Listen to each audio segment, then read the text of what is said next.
আলাদা হবো না, প্রতিদিন এভাবে ঘুরে বেড়াবো, আর যেখানে যাব সবাই একসাথে যাবো। ঠিক আছে। এ বন্ধু চল ভাজাপুরি খেয়ে আসি। হ্যাঁ চল, আমরা সারা জীবন একসাথে এইভাবেই ঘুরবো।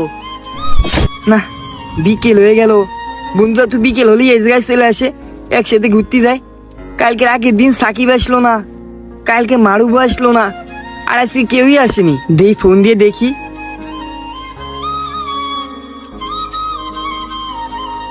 অবি, হ্যাঁ বন্ধু বল। কই দোস্ত তোরা আসবি না? আমি এই স্কুল মাঠের রোডে একা একা দাঁড়িয়ে রয়েছি।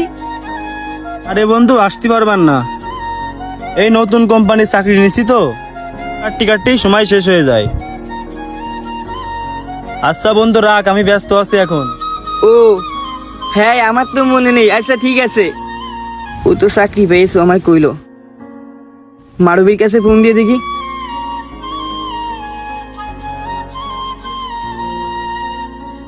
মারু। হ্যাঁ বন্ধু বল। কই দোস্ত? আমি তো ওই সেই জায়গায় দাঁড়িয়েছি যে রাতে আমরা প্রতিদিন হাঁটতে যাই। না আমি আসতে পারবার না, আব্বা অনেক অসুস্থ তো, তাই আর কি ব্যবসা আমি দেখতেছি, আসতে পারবার না আমি। ও আচ্ছা আচ্ছা ঠিক আছে বন্ধু। মারু বাবার কাজের হইলো কবেতে। সাকিবেরই ফোন দি। সাকিব তো কোনো কাজে যাবেন না, ও শুনলেই চলে আসবে না। হ্যাঁ বন্ধু বল। এ দোস্ত বিকেল হয়ে গেছে, কই তুই? এ আমরা যে রোডে প্রতিদিন হাঁটতে যাই ওই রোডে দাঁড়ায় রইছি। এ আমি তো দোকানে, এখন যাতে পারবার না, তুই ওগের নিয়ে ঘোর। ও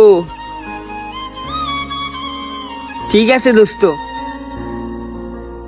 এই ভিডিওতে তারা কিন্তু কমেন্ট করতে ভুলবেন না যারা বন্ধুদের সাথে সারা জীবন আড্ডা দেওয়ার স্বপ্ন দেখেন। আবার যারা স্বপ্ন দেখছিলেন কিন্তু সেই স্বপ্ন আজকে ভেঙে গেছে, একসাথে সারা জীবন থাকতে চেয়েও থাকতে পারেন নাই। দেখবেন দিন শেষে যতই খারাপ লাগুক, যতই মায়া লাগুক বন্ধুদের জন্য, আমরা তো পুরুষ মানুষ, পরিবারের দায়িত্ব নেওয়ার জন্য কেউ প্রবাসে চলে গেছে, কেউ ইজি বাইক কিনে নিছে, কেউ রাজমিস্ত্রির কাজ করতেছে, কেউ মাঠঘাট করতেছে। যেই ভালোবাসার বন্ধু বান্ধবের ছাড়া থাকতে পারতাম না, চলতে পারতাম না, সেই বন্ধু বান্ধবের থেকেও দূরে দূরে থাকতে হচ্ছে। তাদের সাথেও কথা না বলে দিব্য দিন চলে যাচ্ছে। মাঝে মাঝে বড্ড মিস করি বন্ধুদেরকে, মনে হয় ছুটে চলে যাই তাদের কাছে, কিন্তু আমি ছুটে যেয়ে কি করব?